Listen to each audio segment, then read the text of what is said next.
बिस्मिल्लाहिर्रहमानिर्रहीम। अस्सलाम वालेकुम व्यूअर्स। आज मैं आप लोगों के साथ फ्रोज़न चपली कबाब की रेसिपी लेके आ रही हूँ जो चिकन से बनाने जा रही हूँ। बहुत ही आसान सी रेसिपी है, आप इसे बना के आराम से फ्रीज़ कर सकते हैं और जब आपको ज़रूरत हो आप आराम से इसको निकाल के फ्राई कर लीजिए। अच्छा, इसके लिए मुझे सबसे पहले चाहिए चिकन का मीट, क्योंकि मैं चिकन चपली कबाब बना रही हूँ तो मैंने यहाँ ले लिया है एक फुल ब्रेस्ट। और इसके साथ जो चीज़ें जाएंगी वो उसमें सबसे पहले मैं ले रही हूँ हरी मिर्चें साबुत, लहसुन अदरक लिया है मैंने, और इसके अंदर एक जाएगी प्याज।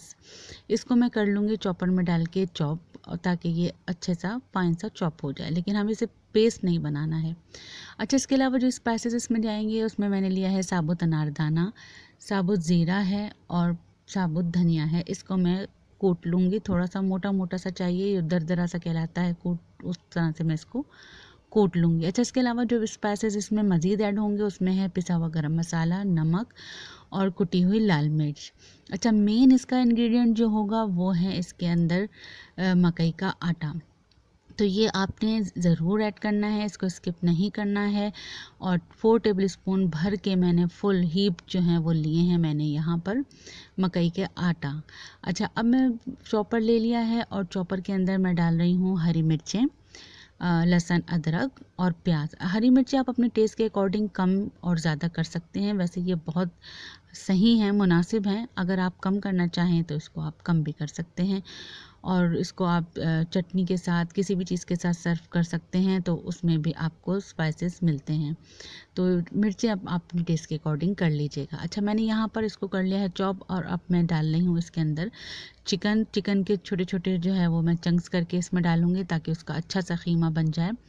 लेकिन उसको बहुत बारीक पेस्ट नहीं बनाना है, क्योंकि चपली कबाब में हम जब डालते हैं बिल्कुल पेस्ट फॉर्म में नहीं डालते हैं, तो इसलिए हम इसको बारीक सा चॉप कर लेंगे, प्याज को, हरी मिर्च को और लहसुन अदरक को। इसी के साथ मैंने अब ऐड कर लिया है चिकन का गोश्त, जिसे मैं कर लूँगी चॉप। अब आप देखें इस तरीके से चिकन के साथ तल के इस तरीके से हो जाएगा। और अब मैं डाल दूँगी इसके अंदर तमाम स्पाइसेस। तमाम चिकन मैंने इसमें डाल दी है, चॉप कर ली थी। और अब मैं डाल रही हूँ मकई का आटा और नमक, मिर्च और कुटी हुई मिर्च। अच्छा, मैंने आपको पहले भी बताया था कि मैंने जो इसमें साबुत इंग्रेडिएंट्स लिए थे, अनारदाना और ज़ीरा और साबुत धनिया, तो उसको मैंने मोटा मोटा कूट लिया है, और कूटने के बाद अब मैं इसमें ऐड कर रही हूँ। अच्छा, क्योंकि हम यहाँ पर फ्रोज़न की रेसिपी मैं आपको दे रही हूँ, तो इसलिए इसके अंदर मैंने हरा धनिया, पुदीना और टमाटर ऐड नहीं किए हैं। अगर आप फौरी फ्रेश ही बना रहे हैं तो आप इसके अंदर हरा धनिया बारीक चॉप करके, पुदीना बारीक चॉप करके और टमाटर जो है उसके सीड्स निकाल के बारीक चॉप करके आप इसके अंदर ऐड कर लें, और फिर इसको अच्छी तरीके से मिक्स कर लें। और मिक्स करने के बाद फिर हम इसके चप कबाब बना लेंगे। लेकिन मैं यहाँ फ्रोज़न कर रही हूँ तो उसके लिए तमाम स्पाइसेस काफ़ी हैं, और अब मैं इसके बना लूँगी कोफ्ते की तरीके से, और फिर इसके बाद इसको शेप देकर चपली कबाब, क्योंकि थोड़े पतले होते हैं, तो उसी तरीके से उसको शेप देकर मैं इसको फ्रीज़ कर दूंगी। और थोड़े से मैं आपको बना के फ़ौरन भी दिखाऊंगी कि ये चपली कबाब जब फ्राई होंगे तो उसका लुक कैसा आएगा। अच्छा, मैंने रख दिया है फ्राई पैन में ऑयल डाल के गर्म होने के लिए। अब ये गर्म हो गया है तो मैं इसमें आपको थोड़े से चपली कबाब फ़ौरी भी फ्राई करके दिखाती हूँ। अच्छा, अगर आपको फ्रोज़न करने के बाद इनको फ्राई करने के लिए, तो पहले आप इनको डीप फ्रॉस्ट करेंगे रूम टेम्परेचर पे लेके आने के बाद, फिर उसके बाद आप उनको इजीली इसी तरीके से जो है वो फ्राई कर लेंगे। अच्छा, मैं यहाँ लगा रही हूँ टमाटर का स्लाइस कट करके।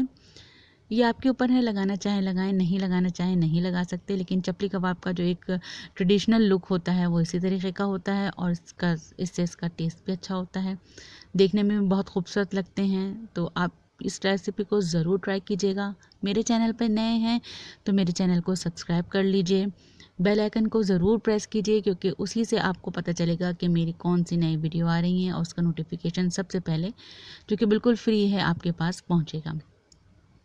वीडियो को लाइक ज़रूर कीजिए और कमेंट्स का ज़रूर में अपना फीडबैक दीजिए, शेयर भी कीजिए। अब मैं इनको कर रही हूँ फ्राई, और फ्राई करने के बाद आप देख सकते हैं कि इनका कितना ज़बरदस्त लुक आ गया है। इसके मैं आपको डिश आउट करके दिखाती हूँ। इसे आप चिली गार्लिक सॉस, केचप, कोई सा भी किसी भी किस्म का डिप जो आप खाते हैं वो बनाते हैं वो, या हरी चटनी, इमली की लाल चटनी जो बनती है, आलू बुखारे की चटनी, जो भी आपके यहाँ खाई जाती है, पसंद की जाती है, उसके साथ इसको सर्व कीजिए। बहुत ही मज़ेदार रेसिपी है। फ्रोज़न करके रखिए, रमज़ान के लिए बहुत आसानी रहेगी, आप आराम से निकालें और इसका आप बर्गर भी बना सकते हैं। इंशाल्लाह ऐसी ही कोई ईज़ी सी रेसिपी के साथ मुलाकात होगी। जब तक के लिए अल्लाह हाफ़िज़। जज़ाकल्लाह।